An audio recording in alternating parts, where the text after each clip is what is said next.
मेरे हिसाब से तो कोई एआई नहीं है प्रोफाइल। रिद्धिमा शर्मा का बस हमेशा से काम ये रहा है कि हिंदू मुस्लिम के बेसिस पे दुनिया को और देश को बांटना। विरोधी नारे लगा रहे हैं बीजेपी वाले, काहे के स्टूडेंट प्रोटेस्ट कर रहे हैं वो। करना योगी मोदी जी को ये करेंगे, वही देश का विकास वही करेंगे। साले चोर हैं जितने भी है। मेरे हिसाब से तो कोई एआई नहीं है प्रोफाइल, और ऑर्गेनिक है मेरे ख्याल से तो फॉलोवर सारे। क्योंकि अभी जैसे वो आया भी है इंडिया प्रोटेस्ट ज्वाइन करने, और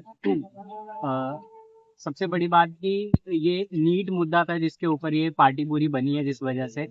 और बीजेपी की तरफ से तो कोई सपोर्ट है नहीं जहाँ तक मैं देख पा रहा हूँ। कितने स्टूडेंट्स ने अभी भी सुसाइड कर लिया इसी वजह से, बट स्टिल कोई बीजेपी की तरफ से कोई रिस्पॉन्स नहीं है इस पे। ना हमारे जो एजुकेशन मिनिस्टर है वो रेजिग्नेशन देने को तैयार है, तो आवाज़ तो उठानी पड़ेगी ना।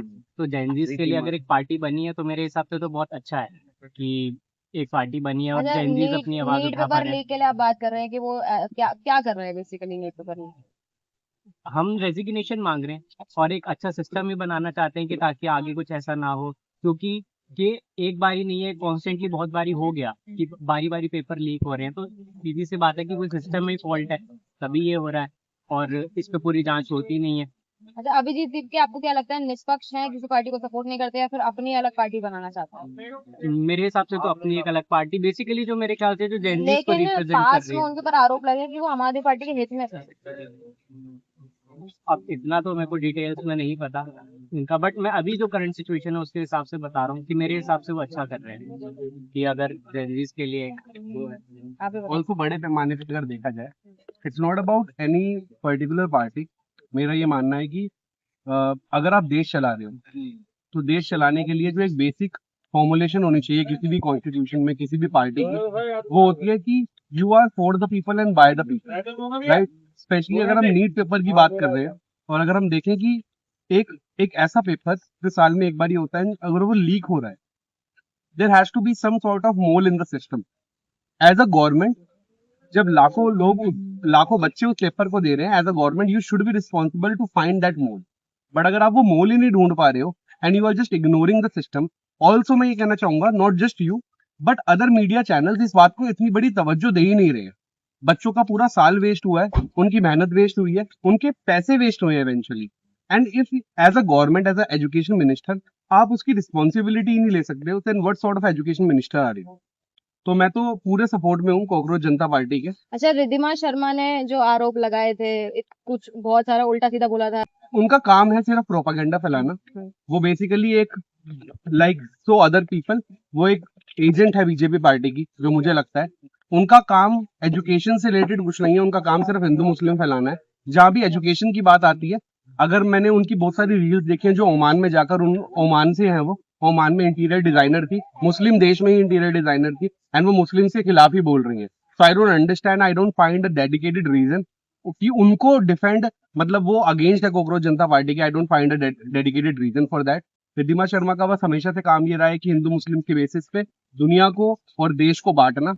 And I believe this is high time for anybody like us, जो आजकल जेनजीज है और आज के जमाने में हिंदू मुस्लिम से ऊपर उठ जाना आई थिंक काफी जरूरी है हमारी यूथ के लिए भी और हमारे सारे लोगों के लिए। कोई भी होगा, कोई भी जेनजी होगा या कोई भी यूथ होगा, वो बस इतना है कि अगर उसे कोई चीज गलत लगेगी तो वो सेंट्रल गवर्नमेंट को ही या फिर किसी भी करंट गवर्नमेंट को ही टारगेट करेगा। तो इसमें ऐसा नहीं कि वो बीजेपी का विरोधी है।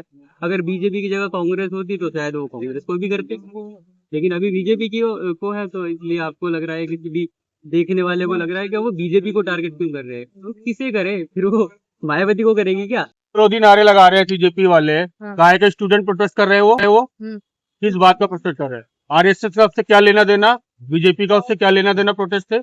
बीजेपी सेंट्रल स्टूडेंट के लिए प्रोटेस्ट करने गए थे ना वो, तो वहां पे आरएसएस के और देश विरोधी नारे लगाने का क्या मतलब? उमर खालिद से उसका क्या मतलब था दिल्ली जंतर मंतर पे?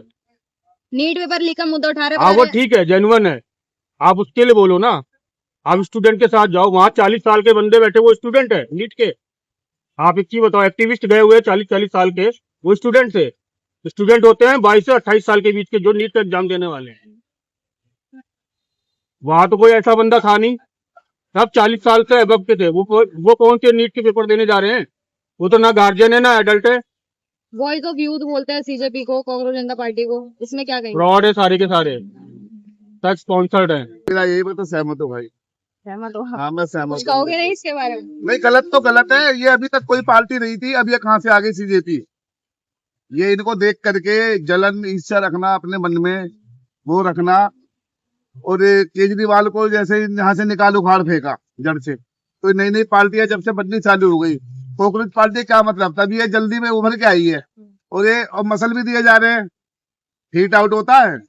कांग्रेस को मार दिया ना सालों को, अटैकर इनका खत्म एकदम समाप्ता। तो कर कुछ नहीं पाएंगे ये, टक्कर लेना पूरी चाह रहे हैं, लेकिन कर कुछ नहीं पाएंगे, इनके बस की कुछ नहीं है। भोगने के बाद ये थक के रह जाते हैं बस, और इससे ज्यादा कुछ कर नहीं पाएंगे ये। सब नीचे वाले सबके सब साले चोर है ये।